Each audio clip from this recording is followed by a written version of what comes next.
এর আওতায় আনার দাবিতে আজকের এই মানববন্ধন কর্মসূচিতে উপস্থিত রয়েছেন এক সময়ের ঢাকার রাজপথ কাঁপানো সাবেক ছাত্রনেতা সাবেক বিপি রফিকুল ইসলাম বিপি মাসুম। উপস্থিত রয়েছেন এক সময়ের তুকুর ছাত্রনেতা ঢাকার রাজপথ কাঁপানো নেতা জনাব কাজী সাব্বির। একটি উঁচু রাষ্ট্র পরিণত করার জন্য যিনি চিন্তা করেছিলেন, তাকে পরিকল্পিতভাবে হত্যা করা হয়েছে। তার হত্যার কোনো এখন পর্যন্ত একটা সুষ্ঠু বিচার এবং তদন্তের আমরা কিছু দেখছি না বিদায় আজকে আমরা রাজপথে দাঁড়াতে হয়েছে। সম্মানিত ভাইয়ের আমার, আপনারা জানেন ওসমান হাদির হত্যাকাণ্ড যেদিন ঘটিয়েছিল তারপর থেকেই আমরা কিছু রহস্যজনক ঘটনা আমরা দেখতেছিলাম, আমাদের সামনে ভেসে উঠেছিল। আমরা দেখতেছিলাম সেই ইনকিলাব মঞ্চের নেত্রী জুমার যেই তৎপরতা, আমরা সন্দেহ করেছিলাম যে এই জুমাও হত্যাকাণ্ডের সাথে জড়িত। কিছু দলের নেতৃবৃন্দ বক্তব্য রেখেছিল, সেই দলগুলির প্রতিও আমাদের সন্দেহ হয়েছিল যে এত তাড়াতাড়ি হত্যাকাণ্ড ঘটার সাথে সাথে কেমনে মির্জা আব্বাসকে অমুককে তমুককে দোষারোপ করা হয়। একটি তদন্ত হবে, তদন্ত কমিটি রিপোর্ট দেওয়ার পর দোষারোপ করা হতে পারে।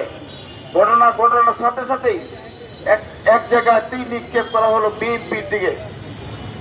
আমরা ইনকিলাব মঞ্চকে সন্দেহ করেছি। আজকে আমাদের বক্তব্য পরিষ্কার, আমি বক্তব্য দীর্ঘায়িত করব না। এই কারণেই এখানে আমাদের লিটন সিদ্দিকীর কবিতার মাধ্যমে, আমাদের রফিক ভাই এবং সাব্বির ভাইয়ের বক্তব্যের মাধ্যমে আমাদের আজকের অনুষ্ঠানের বক্তব্য হয়ে গেছে। আমি শুধু দাবিগুলি উত্থাপন করব। আমাদের বক্তব্য পরিষ্কার, বাংলাদেশ ইউথ ফোরামের বক্তব্য পরিষ্কার। ওসমান হাদিকে যিনি যে হত্যা করেছে, ফয়সাল ভারতে গ্রেফতার হয়েছে। ফয়সালকে অনতিবিলম্বে বাংলাদেশে এনে তার মাস্টার মাইন্ড, অর্থদাতা এবং যারা সহযোগিতাকারী তাদেরকে গ্রেফতার করতে হবে। মাননীয় স্বরাষ্ট্রমন্ত্রীর কাছে আমাদের বিনীতভাবে অনুরোধ, আমাদের দেশের গণপ্রজাতন্ত্রী বাংলাদেশ সরকারের মাননীয় প্রধানমন্ত্রীর কাছে আমাদের বিনীতভাবে অনুরোধ, আপনারা ইতিমধ্যে আপনার কর্মকাণ্ডে দেশের জনগণ সন্তুষ্ট, দেশের মানুষ আপনার প্রশংসা করেছে। আমরা একটি ইতিহাস সৃষ্টি করতে করেন। আমরা দেশের জনগণ অপেক্ষা করছি ওসমান হাদির হত্যাকারীকে দেশে এনে তার হত্যার মূল পরিকল্পনাকারীদেরকে দৃষ্টান্তমূলক শাস্তির ব্যবস্থা করুন। আরেকটি বিষয়, ঝুমা গত পরশু দিন একটি পত্রিকা বিবৃতি দিয়েছে, নিউজ দিয়েছে, তার নাকি শারীরিক অসুস্থ, সে নাকি দেশের বাইরে যাইতে হবে। আমি সরকারকে পরিষ্কারভাবে বলে দিতে চাই, ইনকিলাব মঞ্চ, জুমা এবং যারা ফয়সালকে জামিন করেছিল হত্যাকাণ্ডের আগে, তারা যেন দেশের বাইরে না যেতে পারে সেই ব্যবস্থা সরকারকে করতে হবে। এই দাবি আমার আজকের মূল দাবি। আর একটি বিষয়ের কথা না বললেই নয়, গত 2022 সালে বিএনপি অফিসের সামনে একটি মহাসমাবেশ হয়েছিল।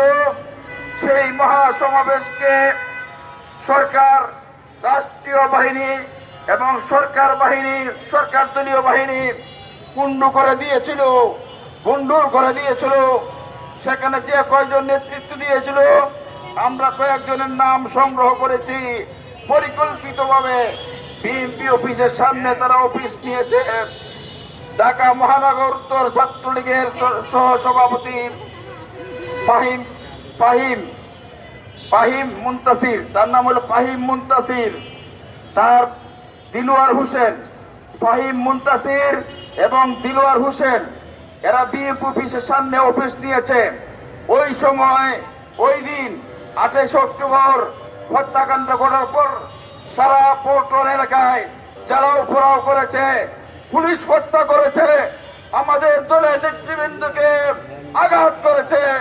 বর্তমানেও ঢাকার বিভিন্ন অঞ্চলে এই ফাহিম মুনতাসিরের নেতৃত্বে খুনিরা তৎপরতা চালিয়েছে এবং হত্যাকাণ্ড ঘটিয়ে যাচ্ছে।